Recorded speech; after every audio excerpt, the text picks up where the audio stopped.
नमस्कार मित्रांनो. आज आपण भारतीय संविधानामधील जे मूलभूत अधिकार किंवा मूलभूत हक्क आहे, तर या मूलभूत हक्कावर मागील काही परीक्षांमध्ये जे बहुपर्यायी स्वरूपातले प्रश्न विचारलेले असतील, तर त्यांचा अभ्यास करणार आहोत. तर आपण मूलभूत हक्क सुरू करण्यापूर्वी किंवा त्यांच्या मूलभूत हक्कांविषयीचे जे बहुपर्यायी प्रश्न असतील, ते प्रश्न घेण्याच्या अगोदर आधी आपण मूलभूत हक्कांविषयी थोडी माहिती पाहू. तर मूलभूत हक्क हे राज्यघटनेच्या 3ऱ्या भागामध्ये देण्यात आले आणि 3ऱ्या भागामधील जे कलम 12 ते 35 आहे, कलम 12 ते 35, तर ह्या कलम 12 ते 35 मध्ये भारतीय नागरिकांचे मूलभूत अधिकार देण्यात आले आणि हे मूलभूत हक्कांचा संबंधित जो 3रा भाग आहे, तर त्याला भारतीय संविधानाचा मॅग्ना कार्टा किंवा भारतीय जनतेचा मॅग्ना कार्टा असं संबोधलं जातं. काय? Magna carta. आणि मूलभूत हक्क हे भारतीय संविधानामध्ये अमेरिकेच्या राज्यघटनेतून घेण्यात आले. हे एक महत्त्वाचं लक्षात ठेवायचं एक प्रश्न विचारला जातो की मूलभूत हक्क हे भारताच्या राज्यघटनेत घेण्याच्या अगोदर किंवा मूलभूत हक्क भारताच्या राज्यघटनेत टाकण्याची प्रेरणा कोणत्या राज्यघटनेतून मिळाली, तर अमेरिकेच्या राज्यघटनेतून मिळाली. तर आता आपण जे मूलभूत अधिकार आहे आधी त्यांच्याविषयी जे 12 ते 35 मध्ये जे काही कलम असतील, तर ते एकदा पाहून घेऊ. तर सुरू करू आपण जे कलम आहे ते. तर जे कलम क्रमांक 12 देण्यात आले आहे, तर 12व्या कलमामध्ये राज्याची व्याख्या दिली. राज्य कशाला म्हणायचं त्याची व्याख्या देण्यात आली. जे 13वं कलम आहे त्याच्यामध्ये असं सांगितलं आहे की जे मूलभूत हक्कांशी जे कायदे विसंगत असतील, तर असे विसंगत कायदे करण्यावर बंदी घातली. म्हणजे असे मूलभूत हक्कांशी विसंगत असणारे किंवा मूलभूत हक्कांवर गदा आणणारे कायदे संसद करणार नाही. त्यानंतर हे जो 2 कलम आहे 12 आणि 13, हे यामध्ये मूलभूत अधिकार देण्यात आलेले नाही.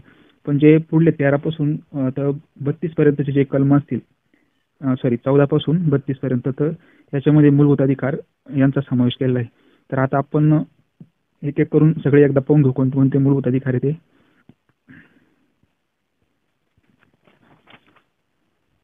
तर जो पहिला अधिकार आहे कलम 14 ते 18 मध्ये, कलम 14 ते 18 मध्ये, तो आहे समतेचा अधिकार. कशाचा? समतेचा अधिकार. यामध्ये आता आपण एक एक कलम पाहू. 14, 15, 16, 17 आणि 18 हे 5 कलम समतेच्या अधिकाराशी संबंधित आहे. तर कलम 14 काय सांगतं, तर कायद्यासमोर किंवा कायद्यापुढे समानता. कायद्यापुढे समानता. त्यानंतर कलम 15 काय सांगतं, तर धर्म, वंश, जात, लिंग, जन्म ठिकाण या कारणावरून भेदभाव करण्यास प्रतिबंध. कोणकोणते कारण? धर्म, वंश, जात, लिंग, जन्म ठिकाण या कारणावरून भेदभाव करण्यास प्रतिबंध. त्यानंतर कलम 16 येते सार्वजनिक नोकऱ्यांमध्ये समान संधी किंवा संधीची समानता. सार्वजनिक नोकऱ्यांमध्ये संधीची समानता. कलम 17 हे अस्पृश्यता निवारणाशी संबंधित आहे. कशाशी? अस्पृश्यता निवारण. आणि जे कलम 18 आहे, तर ते पदव्या रद्द करण्याविषयी. म्हणजे ज्या जुन्या काळामध्ये किंवा ब्रिटिश शासन काळात ज्या वेगवेगळ्या पदव्या दिल्या जायच्या आणि जे व्यक्ती आपल्या नावापुढे लावायचे, तर अशा पदव्या ह्या कलम 18 ने रद्द करण्यात आलेल्या आहे. त्यानंतर आता आपण पुढला अधिकार पाहू. स्वातंत्र्याचा हक्क. स्वातंत्र्याचा अधिकार तो आहे कलम 19 ते 22 मध्ये. कलम 19 ते 22. आता कलम 19 मध्ये 6 स्वातंत्र्याचं संरक्षण केलं आहे. आता हे 6 स्वातंत्र्य कोणते, तर याच्याविषयी आपल्या चॅनलवर एक व्हिडिओ आधीच टाकला आहे, तर ते 6 स्वातंत्र्य तुम्ही त्याच्यामध्ये पाहू शकता. त्यानंतर जे कलम 20 आहे, तर हे गुन्ह्याबद्दल दोषी ठरवण्यासंदर्भातील संरक्षण कलम 20 ने दिले. गुन्ह्याबद्दल दोषी ठरवण्यासंबंधातील संरक्षण. त्यानंतर कलम 21 काय, तर जीविताचे आणि व्यक्तिगत स्वातंत्र्याचे संरक्षण. जीवित आणि व्यक्तिगत स्वातंत्र्याचे संरक्षण. त्यानंतर कलम 21 ए मध्ये शिक्षणाचा हक्क दिलेला आहे. शिक्षणाचा हक्क. आणि कलम 22 मध्ये अटक आणि स्थानबद्धतेविरुद्ध संरक्षण दिले. अटक आणि स्थानबद्धतेविरुद्धचं संरक्षण हे कलम 22 मध्ये दिले आहे. त्यानंतर जो पुढला अधिकार आहे तो म्हणजे शोषणाविरुद्धचा अधिकार. पुढला अधिकार काय आहे? शोषणाविरुद्धचा अधिकार. याच्यामध्ये 2 कलम आहे, कलम 23 आणि कलम 24. 23 काय सांगतं, तर मानवी व्यापार आणि वेठबिगारी याच्यावर बंदी घातली कलम 23 ने. मानवी व्यापार आणि वेठबिगारी. आता मी हे जितके अधिकार सांगत आहे किंवा म्हणजे कलम सांगत आहे, तर या सर्वांचा आधी चॅनलवर व्हिडिओ उपलब्ध आहे, तुम्ही पाहून घेऊ शकता. आता हे मी शॉर्टमध्ये घेऊन राहिलो. आणि कलम 24 काय सांगतं, तर ते 14 वर्षाच्या आतील जे बालकं असतील, तर त्यांना कारखान्यात कामास प्रतिबंध करण्यासाठी किंवा त्यांना कामावर ठेवण्यास प्रतिबंध करण्यासाठीची जी विषयी तरतूद असेल, तर ही कलम 24 मध्ये दिली आहे. त्यानंतर पुढचा कलम आहे धार्मिक स्वातंत्र्याचा हक्क. पुढला जो अधिकार आहे तो म्हणजे धार्मिक स्वातंत्र्य. याच्यामध्ये 25 ते 28 असे कलम आहेत. 25, 26, 27 आणि 28. 25 मध्ये काय देण्यात आले तर धार्मिक विधी, प्रचार, उपासना म्हणजे याच्याविषयीचे जे स्वातंत्र्य आहे तर ते कलम 25 मध्ये दिलेले आहे. त्यानंतर कलम 26 मध्ये काय तर धार्मिक व्यवहार करण्याचे आणि धार्मिक व्यवहारांचे व्यवस्थापन करण्याचे स्वातंत्र्य. धार्मिक व्यवहार आणि यांचं व्यवस्थापन याविषयीचं स्वातंत्र्य देण्यात आलं आहे. त्यानंतर कलम 27 काय तर विशिष्ट धर्मासाठी कर न देण्याचे स्वातंत्र्य. म्हणजे एखाद्या धर्माच्या विकासासाठी कर न देण्याचे स्वातंत्र्य किंवा कर न देण्याची सक्ती, म्हणजे कर देण्याची सक्ती केली जाणार नाही एखाद्या व्यक्तीवर एखाद्या विशिष्ट धर्माच्या प्रसारासाठी किंवा त्याचं तो धर्माची वाढ करण्यासाठी कर देण्याची सक्ती केली जाणार नाही. आणि कलम 28 काय आहे तर ज्या शैक्षणिक संस्था असतील तर अशा शैक्षणिक संस्थांमध्ये जे धार्मिक शिक्षण आहे तर या धार्मिक शिक्षणाची सक्ती केली जाणार नाही. आता पुढचा अधिकार पाहू आपण. कलम 29 आणि 30 म्हणला सांस्कृतिक आणि शैक्षणिक हक्क. सांस्कृतिक आणि शैक्षणिक हक्क. याच्यामध्ये दोन कलम आहे, कलम 29 आणि कलम 30. कलम 29 काय आहे तर अल्पसंख्याक जे व्यक्ती असतील, अल्पसंख्याक त्यांच्या हितांचे संरक्षण. अल्पसंख्याकांच्या हिताचे संरक्षण. आणि जे कलम 30 आहे ते काय सांगतं तर जे शैक्षणिक संस्था स्थापन करणे किंवा ते चालवणे त्याचा जो अल्पसंख्याकांचा अधिकार असेल तर याविषयी कलम 30 मध्ये माहिती देण्यात आली. त्यानंतर जे कलम 31 होतं भारतीय राज्यघटनेतलं तर हे जे 44वी घटना दुरुस्ती झाली 1978 मध्ये, तर या घटना दुरुस्तीने हे कलम मूलभूत अधिकार म्हणून वगळलं आणि ते आता कलम 300 अंतर्गत राज्यघटनेच्या 20व्या भागामध्ये एक कायदेशीर हक्क म्हणून त्याचा समावेश करण्यात आला. आता जे कलम 31 काय तर हा एक कायदेशीर हक्क असेल. म्हणजे कलम 31 मध्ये काय तरतूद होती तर हे मालमत्तेचा हक्क याच्याशी संबंधित हो, मालमत्तेचा हक्क. आता हा जो मालमत्तेचा हक्क आहे तर तो आता कलम 31 म्हणून वगळून आता तो कलम 300 अंतर्गत राज्यघटनेच्या 20व्या भागामध्ये एक कायदेशीर हक्क म्हणून त्याचा समावेश केला आहे. आणि सगळ्यात महत्त्वाचा कलम म्हणजे कलम 32. कलम 32 काय आहे तर घटनात्मक उपाययोजनेचा अधिकार. घटनात्मक उपाययोजना. आणि याच कलमाला बाबासाहेब आंबेडकर यांनी काय म्हटलं आहे तर हे जे कलम आहे तर हे राज्यघटनेचं हृदय आणि आत्मा असेल. कारण जर हे कलम नसेल तर राज्यघटनेतले जे मूलभूत अधिकार असतील तर ते शून्यवत होतील, त्यांना काहीच अधिकार नसेल. त्याच्यामुळं सगळ्यात महत्त्वाचं कलम जर असेल भारतीय राज्यघटनेतलं तर ते असेल कलम 32. आणि जे पुढले 33, 34 आणि 35 हे जे कलम आहे तर याच्याविषयी मी एक सेपरेट व्हिडिओ घेईन आणि त्यामध्ये सांगेन तर हे जे भारतातले जे लष्करी जे असेल, आर्मी असेल किंवा काही गुप्तचर संस्था असतील तर त्यांच्या अधिकारावरचं निर्बंध, लष्करी कायदा लागू असलेले क्षेत्र याविषयीच्या तरतुदी या कलम 33, 34 आणि 35 मध्ये दिल्या आहे. तर त्याविषयी मी एक सेपरेट व्हिडिओ अपलोड करेल. आता आपण जे प्रश्न विचारण्यात आले ते पाहू आपण. आपला पहिला प्रश्न काय आहे, भारतीय संविधानाच्या कोणत्या अनुच्छेदाअंतर्गत वेश्या व्यवसायाकरता स्त्रियांच्या व्यापारावर कायद्याने बंदी घातली? तर ह्या प्रश्नाचं जे बरोबर उत्तर आहे ते आहे कलम 23. कलम 23 मध्ये काय सांगितलेलं आहे तर मानवी व्यापार आणि वेठबिगारी. मानवी व्यापार आणि वेठबिगारी यांना प्रतिबंध. आणि जे स्त्रियांचा व्यापार आहे वेश्या व्यवसाय करण्याकरता तर हे ह्या कलम 23 अंतर्गतच येतं. म्हणून कलम 23 हे वेश्या व्यवसाय अंतर्गत स्त्रियांच्या व्यापारावर बंदी याच्याशी संबंधित असेल. पुढचा प्रश्न पाहू आपण. पुढला प्रश्न त्याच्यामध्ये मल्टीलाईन स्वरूपात आपण एक एक लाईन वाचून घेऊ. पहिलं विधान काय, कलम 21 मधील तरतुदीनुसार फक्त प्राथमिक शिक्षण हा मूलभूत हक्क समजला जातो, अन्य किंवा व्यावसायिक शिक्षणाचा यामध्ये समावेश होत नाही. तर हे वाक्य बरोबर आहे. म्हणजे जे कलम 21 जी 86वी घटना दुरुस्ती झाली 2002 मध्ये, तर या घटना दुरुस्तीने राज्यघटनेमध्ये 3 ठिकाणी 3 वेगवेगळ्या कलमाचा समावेश करण्यात आला. एक म्हणजे कलम 21 त्यानंतर कलम 45 आणि कलम 51 मध्ये जे मूलभूत कर्तव्य त्यामध्ये जे 11वं कर्तव्य त्याचा समावेश करण्यात आला. तर कलम 21 काय तर 6 ते 14 वर्षांच्या मुलांना प्राथमिक शिक्षण देणे हे राज्याचं कर्तव्य असेल किंवा त्या व्यक्तीचा म्हणजे त्या मुलांचा मूलभूत हक्क समजला जाईल. आणि त्यामुळे हे पहिलं वाक्य किंवा पहिलं विधान बरोबर आहे. दुसरं विधान काय आहे तर कलम 21 मध्ये शिक्षणाचा हक्काचा समावेश केल्यानंतर संसदेने मोफत व सक्तीच्या शिक्षणाचा कायदा 2009 म्हणजेच आपण त्याला राईट टू एज्युकेशन असं म्हणतो, राईट टू एज्युकेशन. तर या राईट टू एज्युकेशन हा कायदा 2009 मध्ये संमत करण्यात आला. म्हणून हे दुसरे विधान सुद्धा बरोबर आहे. म्हणून आपल्याला प्रश्न काय विचारलाय वरीलपैकी कोणते विधान बरोबर आहे, तर त्याचं बरोबर उत्तर असणार आहे सी दोन्ही, कारण हे दोन्ही विधानं बरोबर आहे. पुढचा प्रश्न पाहू आपण. प्रश्न काय विचारलाय खालीलपैकी कोणते विधान बरोबर नाही. तर आपल्याला 4 विधान दिले ते वाचून घेऊ. पहिलं विधान काय आहे, मूलभूत अधिकार हे मार्गदर्शक तत्वांपेक्षा कायदेशीर दृष्ट्या श्रेष्ठ आहे.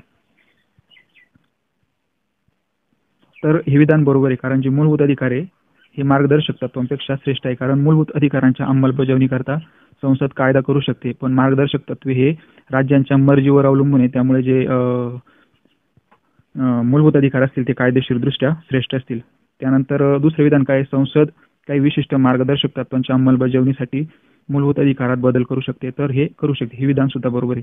त्यानंतर तिसरं विधान आहे, राष्ट्रीय आणीबाणीच्या काळात ती कोणत्या कारणास्तव अंमलात आहे याचा विचार न करता कलम 19 निलंबित होते. तर हे विधान चुकीचं आहे, कारण कलम 19 हे राष्ट्रीय आणीबाणीच्या काळात निलंबित होतं, पण ती कोणत्या कारणास्तव अंमलात आहे याचा विचार केला जातो. विचार न करता नाही तर विचार केला जातो. आणि कलम 19 हे फक्त ज्यावेळेस जी राष्ट्रीय आणीबाणी ही बाह्य कारणावरून बाह्य आणीबाणी असेल, अंतर्गत कलह किंवा अंतर्गत अशांतता या कारणावरून लागू नसेल, तर दुसऱ्या देशाचं आक्रमण झालं असेल, बहिर्गत कारणामुळे आणीबाणी लागू झाली असेल राष्ट्रीय आणीबाणी, तर त्याच वेळेस कलम 19 निलंबित होतं. अंतर्गत आणीबाणीच्या काळात निलंबित होत नाही. त्यामुळे आपलं पर्याय सी हे चुकीचं आहे. आपण चौथा पर्याय वाचून घेऊ. कलम 20 आणि 21 ही राष्ट्रीय आणीबाणी चालू असताना कायम राहतात.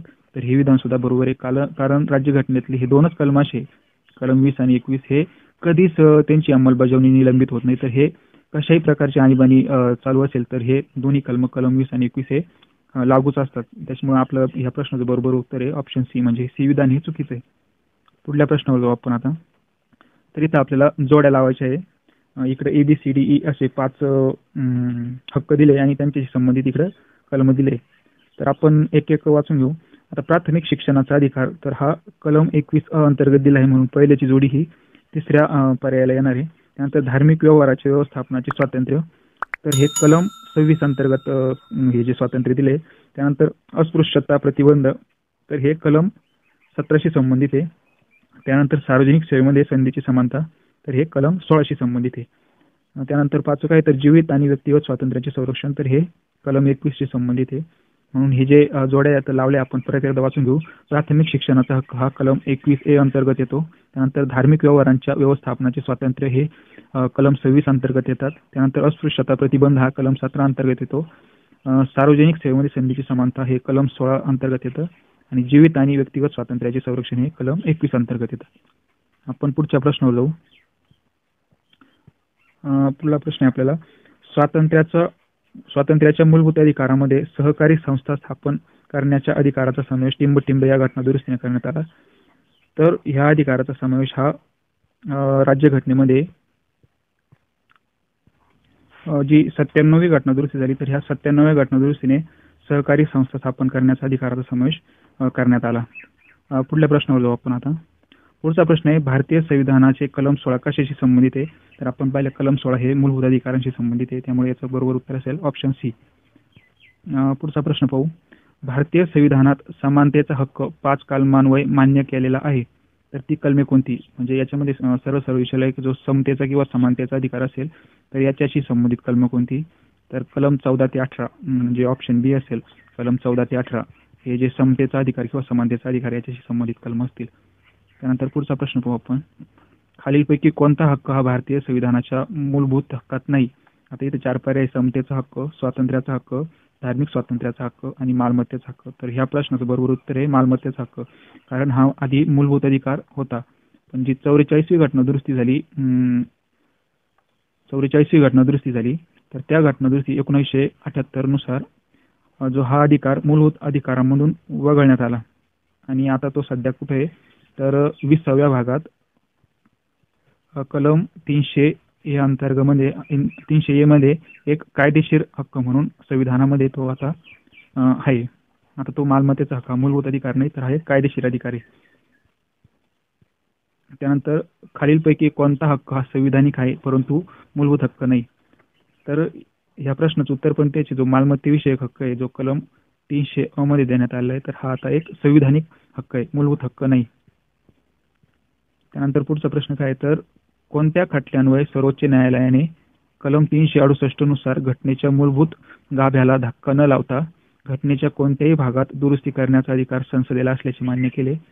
तर हे जे स्टेटमेंट केलं सर्वोच्च न्यायालयानुसार, तर केशवानंद भारती जो खटला होता 1973चा, केशवानंद भारती विरुद्ध केरळ सरकार, तर ह्या खटल्यामध्येच जी राज्यघटनेची मूलभूत संरचना किंवा जो राज्यघटनेचा मूलभूत गाभा असेल, तर हा विषय मांडण्यात आला. आणि कलम 368 ने राज्यघटनेच्या कोणत्याही भागात बदल करता येऊ शकतो, फक्त राज्यघटनेची जी मूलभूत संरचना आहे तर ती बदलता येणार नाही. तर ह्या प्रश्नाचं बरोबर उत्तर आहे केशवानंद भारती वर्सेस केरळ स्टेट. पुढचा प्रश्न पाहू आपण आता. असमानता ही संविधानाच्या पुढील कलमान्वये प्रतिबंधित केली आहे. तर याच्याशी संबंधित कलम आहे आपलं कलम 14, कारण कलम 14 हे असमानतेच्या विरुद्ध आहे. पुढचा प्रश्न पाहू आपण. संविधानाने मूलभूत हक्कांच्या अंमलबजावणीसाठी निर्देश जारी करण्याचे अधिकार टिंबटिंबनुसार दिले आहे. ऑप्शन ए आहे सर्वोच्च न्यायालयास कलम 26 अन्वये, उच्च न्यायालयास कलम 32 अन्वये, सर्वोच्च न्यायालयास कलम 32 आणि उच्च न्यायालयास कलम 226 अन्वये, आणि वरीलपैकी नाही. तर ह्या प्रश्नाचं बरोबर उत्तर आहे जे मूलभूत अधिकारांच्या अंमलबजावणीसाठी जो घटनात्मक उपाययोजनेचा जो अधिकार आहे, तर तो कलम 32 नुसार सर्वोच्च न्यायालयाला आणि कलम 226 नुसार उच्च न्यायालयाला देण्यात आले आहे. आणि या प्रश्नाचं बरोबर उत्तर आहे ऑप्शन नंबर सी. पुढचा प्रश्न पाहू आपण. खालील विधाने विचारात घ्या. आता इथे 3 विधानं देण्यात आली, आपल्याला ते पाहिजे.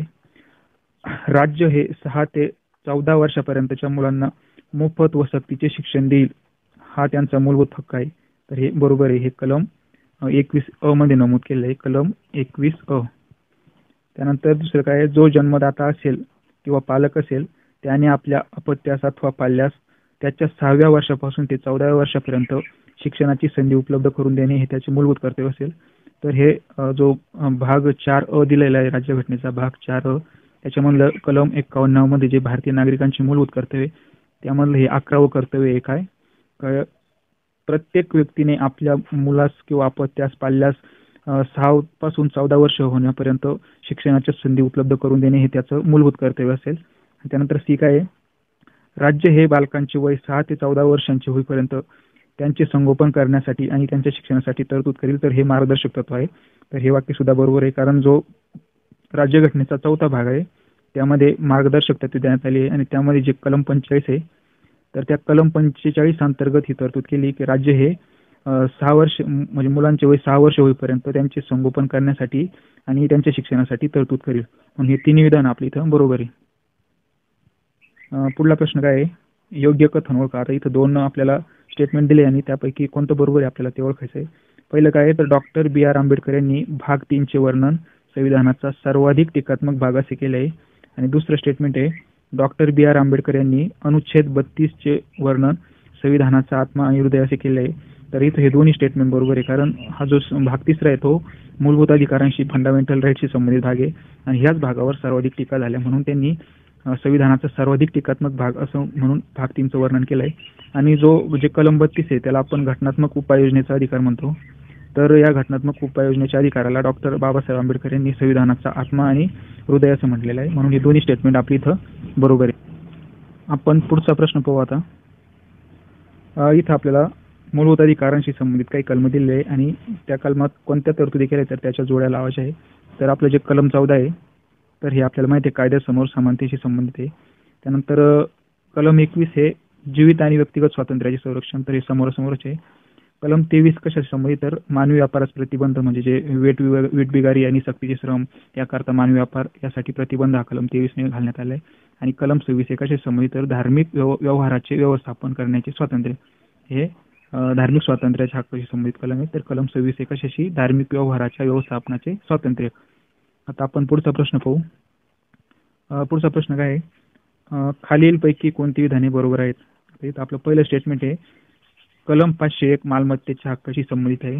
दुसरं स्टेटमेंट आहे मालमत्तेचा हक्क हा कायदेशीर हक्क आहे परंतु तो मूलभूत हक्क नाही. आणि तिसरं आहे, केंद्रातील काँग्रेस सरकारने 44व्या घटना दुरुस्तीने कलम 300 अंतर्गत 300 चा अंतर्भाव संविधानात केला.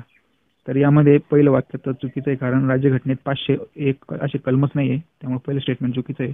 दुसरं काय, तर मालमत्तेचा हक्क हा कायदेशीर हक्क आहे परंतु मूलभूत हक्क नाही, तर आपलं बी हे पर्याय हा बरोबर आहे. आणि तिसरं काय आहे, तर केंद्रातील काँग्रेस सरकारने, तर इथं काँग्रेस सरकार नाही, तर इथं जनता दलाचं सरकार होतं. तर जनता दलाच्या सरकारने 44वी घटना दुरुस्ती त्या सरकारच्या काळात झाली आणि त्यानुसार कलम 300 चा अंतर्भाव संविधानात केला आणि कलम 31 वगळून टाकण्यात आलं. म्हणून आता जो मालमत्तेचा अधिकार हा कायदेशीर हक्क आहे परंतु मूलभूत हक्क नाही. म्हणून आपल्या ह्या प्रश्नाचं बरोबर उत्तर असणार आहे ऑप्शन नंबर बी. पुढचा प्रश्नावर जाऊ आपण आता. पुढचा प्रश्न काय आहे, खालीलपैकी कोणत्या मूलभूत हक्कास आंबेडकरांनी संविधानाचे हृदय आणि आत्मा असे म्हटले? तर हे आपण मागच्याच 1-2 स्लाइड आधी पाहिलं. तर जो संविधानिक उपाययोजनाचा अधिकार आहे कलम 32 अंतर्गत, तर या कलमाला किंवा या अधिकाराला बाबासाहेब आंबेडकर यांनी संविधानिक उपाययोजनेचा हक्क असं म्हटलं. पुढचा प्रश्न पाहू आपण. भारतीय संविधानातील कोणत्या भागात मूलभूत हक्कांचा समावेश करण्यात आला आहे?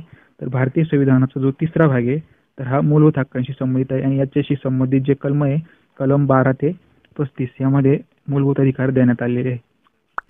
पुढचा प्रश्न पाहू आपण. तर आपले इथं प्रश्न संपले. तुम्हाला जर व्हिडिओ आवडला असेल तर व्हिडिओला लाईक करा, तसेच शेअर करा आणि चॅनलला सबस्क्राईब करा. आपण अशाच नवीन टॉपिक सोबत पुढे भेटू.